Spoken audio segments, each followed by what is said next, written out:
Okay, now it's working, but now it's zoomed in. Okay. Alright, anyway. So, it's been a busy week. Still too close. I'm making it in this version because that's what my mom has asked for. To make a sideways one. I don't know why, but that's what she says. Anyway, it's been super busy and waiting for the treatment plan to be finalized. Well, surprise, it was finalized and they're doing, I'm going to say it right the first time, Stereotactic. I just can't do it. Radiation surgery. It's SRS, basically. Yep, I know the glasses are annoying.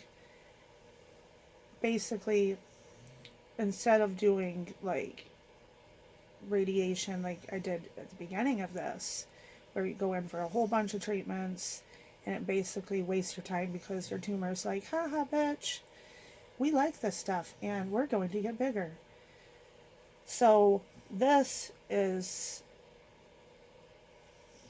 like stronger radiation all at once, like a beam of radiation that just shoots into the new growth. They can't go in and do a radiation on the original clarity. So it's very precise. And instead of taking like, once I had my head in the helmet, the old radiation would be like a couple minutes and then I'd be done. And then I have to go back the next day, the next day, the next day. And I did chemo every day and it didn't work. So this basically, I'm strapped down for like an hour. And I mean, I've came really far because I'm claustrophobic and I really don't like to be strapped down and not be able to move, and then my leg starts to hurt because of the nerve pain. Because, being crippled on one side, you think that would, take your pain away, but no, it doesn't. It just makes it worse. In my hand, it's like, hi everybody, we can't squeeze a smile ball, and I can't open a bag of chips, and I can't lift a 3-pound weight, or my pillow. So laying there for an hour getting my brain fried is, hey, fry away. So Heather took me down and I got all the brain mapping done earlier in the week. So this has happened pretty quickly because they didn't want to wait. I don't know, I can't remember what day it was because that day's gone and she handled it. So it's like out of sight, out of mind. Hazel took me for my first radiation. That was Tuesday. I don't know. Today's Friday. No, today's Saturday. I've been sleeping a lot. She took me on Friday because she didn't have school that day, so it worked out. So, let's see. So we've got the weekend off. Not like we're going to do anything because basically I'm tired and my head hurts. Monday and Tuesday, we are going back-to-back treatments. So we're going to stay the night down there because going all the way down to Henry Ford just to drive back up, just to drive back down, and then have Wednesday off is not healthy for anybody. So that's what we're going to do. And then Sarah, my sister, is going to drive me on my last one, which is Thursday. And at some point, I'll go on back on Temodar maintenance doses. And hopefully back on Avastin infusions and my Optune, which now that it's getting cold should be much easier to keep on my head. Because anything to stop that bitch in there from spreading and making babies is necessary.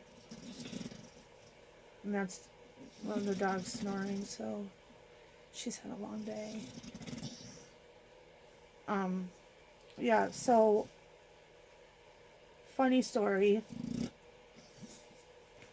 Yeah, so this is, sorry, before I tell this, because it's going to be funny and I'm going to laugh. This is basically, uh, like, exhaust all your options. Like, hit me with your best shot. And we got to see if this is going to shrink her or at least slow her down.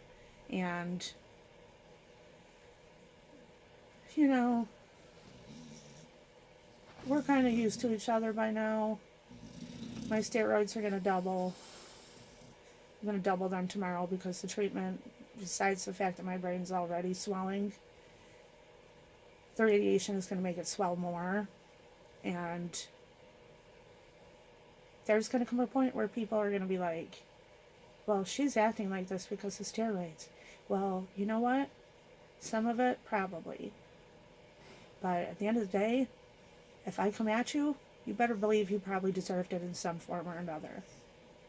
And it won't have anything to do with the fact that I have brain cancer. My tumor is tucked away safely in a spot that she is only affects me personally, like emotionally, because when I feel a lot of stress, my head hurts. And yeah, that makes me a little feisty because when you have a shooting pain in your head, it makes you kind of salty. Anyway, so years ago, when Denver was little, he took a trip to Mackinac City or Mackinac Island with school. And I fell for it. I didn't go. I think I was working then. So I stayed home. But he went, and little Denver, running down the sidewalk, had a pack of gum. Now, there were people everywhere. So, people at East Jordan Elementary School, I don't know, they must have thought it was pretty funny because I see Denver walking, and somewhere I have a picture of him, coming down the sidewalk with this pack of gum in his hand. And I fell for it because it was shock or trick gum. And the teachers, parents, I don't know, they all knew. And I fell for that shit. And I hid that gum for years because he knew that it hurt. And it hurt pretty bad. Don't ever let your kid get trick gum. Anyway, it hurt really bad. And I hid that crap for like 10 years. And every once in a while it'd get found. And then he'd be like, come on, everybody. It doesn't hurt that bad. Just have a piece of gum. And then we'd all have to pull this gum. Well, Hazel found it. The worst person of all to ever find trick shocking gum. So Hazel found it. And then the chaos continued. So they argued over who was going to pull that trick gum. I should have just thrown it away, but that comical part of me just kind of got a kick out of watching them fight over who was going to pull that freaking gum stick. I mean, they're both like, oh, like Hazel is an adult. Denver's damn close. And he got this look on his face because I said, I'll give you each $10 if you pull it for so many seconds. And, and Denver's always wanted to order something off Wish, and I'm like too cheap. So, I made him the deal.